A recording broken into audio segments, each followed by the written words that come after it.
Shalom mon frère, shalom ma soeur, je vous salue tous dans le nom puissant de Yeshua HaMashiach, notre Seigneur et Sauveur Jésus-Christ. J'ai béni l'Éternel pour cette grâce qu'il nous accorde à toi et à moi pendant cette période d'incertitude que le monde est en train de traverser à cause de Covid-19. Pendant qu'il y a des milliards de personnes qui sont atteintes et des millions de personnes qui sont déjà mortes, mais bien aimé, toi et moi, nous sommes encore en vie. Même si nous n'avons pas des millions, même si nous n'avons pas tout ce que nous souhaitons avoir, mais le fait d'être en vie, bien aimé, nous devons louer et glorifier l'Éternel. Et c'est pas comme par hasard que le dernier psaume qui est le psaume 150 est clôturé par le 6e verset qui dit que tout ce qui respire loue l'Éternel. Alors bien aimé, peu importe ce que tu peux traverser, louons l'Éternel car il est bon et ses bontés durent pour toujours. Amen.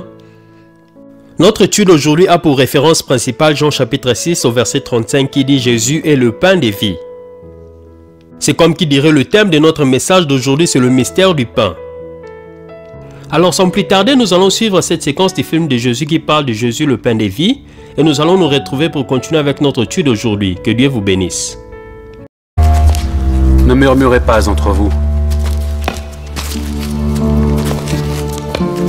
Nul ne peut venir à moi si le Père qui m'a envoyé ne l'attire. Et je le ressusciterai au dernier jour. Il est écrit dans les prophètes, ils seront tous enseignés de Dieu. Ainsi, quiconque a entendu le Père et a reçu son enseignement vient à moi. C'est que nul n'a vu le Père, sinon celui qui vient de Dieu.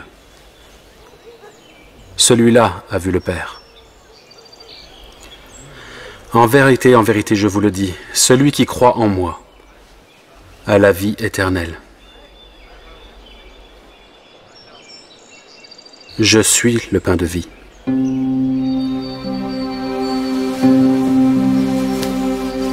Vos pères ont mangé la manne dans le désert, et ils sont morts.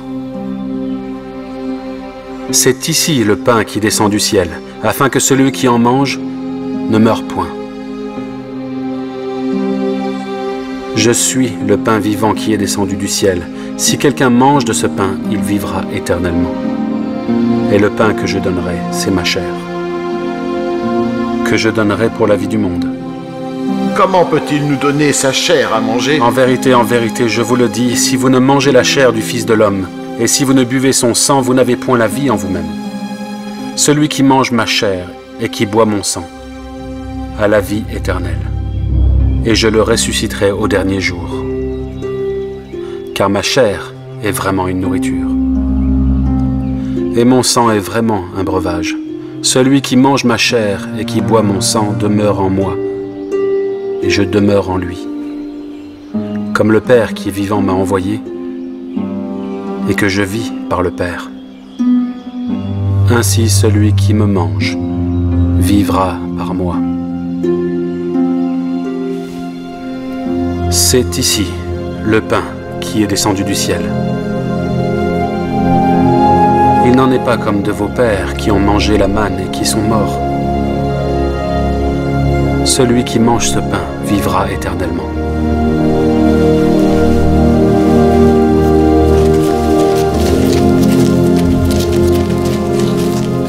Cette parole est dure. Qui peut l'écouter? Cela vous scandalise-t-il?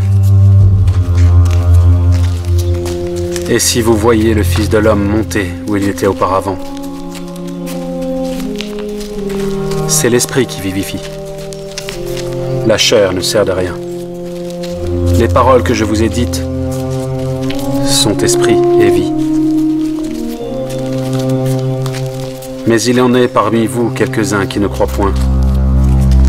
C'est pourquoi je vous ai dit que nul ne peut venir à moi, si cela ne lui a été donné par le Père.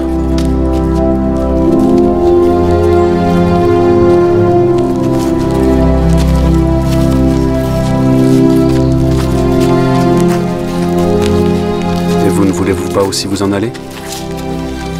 Seigneur, à qui irions-nous? Tu as les paroles de la vie éternelle. Nous avons cru et nous avons connu que tu es le Christ, le Fils du Dieu vivant. N'est-ce pas moi qui vous ai choisi, vous les 12? Et l'un de vous est un démon.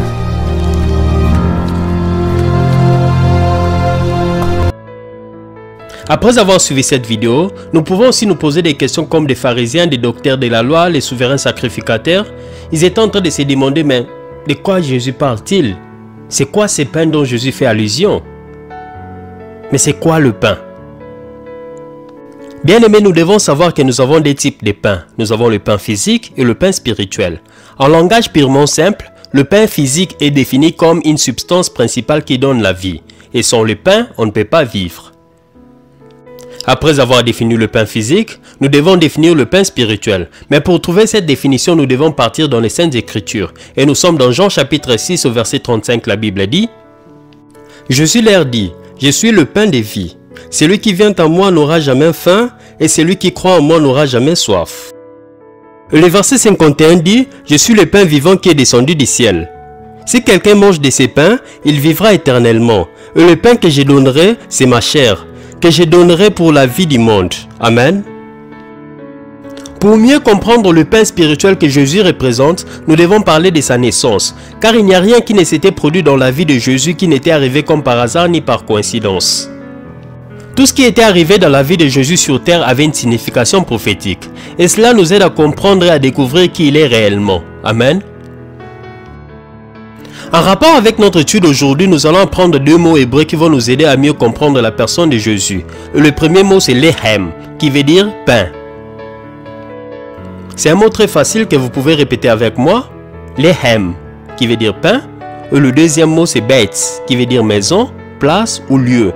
Raison pour laquelle par exemple nous avons Bethel, elle qui est éternelle, et nous avons maison de l'éternel, et nous avons Bethesda, Hesda qui est miséricorde. Et lorsque nous parlons de Bethesda, c'est le lieu ou la place de la miséricorde. Et lorsque nous mettons Beth et Lehem ensemble, nous avons Bethléem. Bethléem, la ville où Jésus était né. Et c'est la maison des pains. Ce n'est pas comme par hasard que Jésus était né à Bethléem, parce qu'il est le pain des vies. Et en tant que pain, il ne pouvait naître qu'à la maison des pains. Amen. Lors de la naissance de Jésus, il y a un autre détail très important sur lequel nous n'avons peut-être jamais fait attention. Pour la simple raison parce que nous n'avons réellement jamais compris sa vraie signification. La Bible nous dit que Jésus était né à Bethléem, pas dans un hôtel mais dans une crèche et il était mis dans une mangeoire. Mais c'est quoi une mangeoire?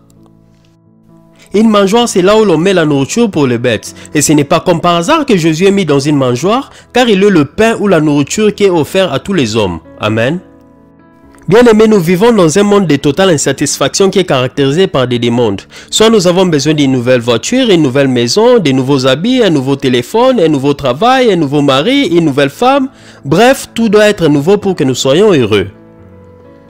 Et la Bible nous dit dans Matthieu chapitre 6 au verset 21, « Car là où est ton trésor, là aussi sera ton cœur. » Bien aimé, où se trouve ton trésor? Est-ce ton trésor dans l'argent ou dans les richesses de ce monde? Ou encore dans une nouvelle maison, dans une nouvelle voiture, des nouveaux habits? Mais mon frère, ma soeur, as-tu déjà remarqué ou constaté que quelquefois après avoir obtenu ce que nous avions lutté ou combattu pour avoir pendant plusieurs années, et après avoir obtenu ce que nous désirions tellement, nous sommes réellement heureux. Mais après quelques jours, quelques semaines, quelques mois ou quelques années, nous n'aimons plus la chose. Du coup, nous souhaitons mieux ou plus, et en réalité, nous ne sommes jamais totalement satisfaits. Dans ce monde bien-aimé, nous ne serons jamais totalement satisfaits.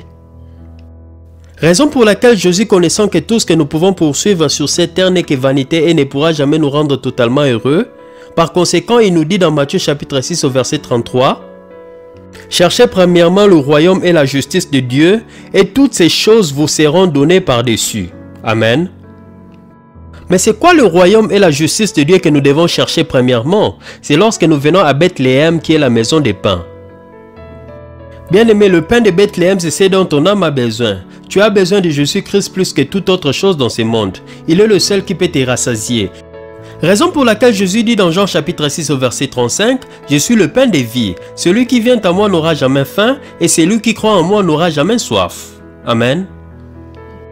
Et de la même façon qu'il nous a dit dans Matthieu chapitre 6 au verset 33 que nous devons premièrement chercher le royaume et la justice de Dieu. En d'autres termes, lorsque nous avons Jésus en premier lieu comme le pain de nos vies, nous pouvons voir toute autre chose de ce monde par-dessus. Et cela veut tout simplement dire qu'au lieu de suivre les bénédictions, nous devons plutôt suivre le bénisseur et les autres bénédictions viendront d'elles-mêmes. Alors pour conclure notre étude aujourd'hui, bien aimé, ces messages nous concernent tous. C'est le temps de faire un examen de conscience et de mettre à côté ce qui n'honore pas Dieu.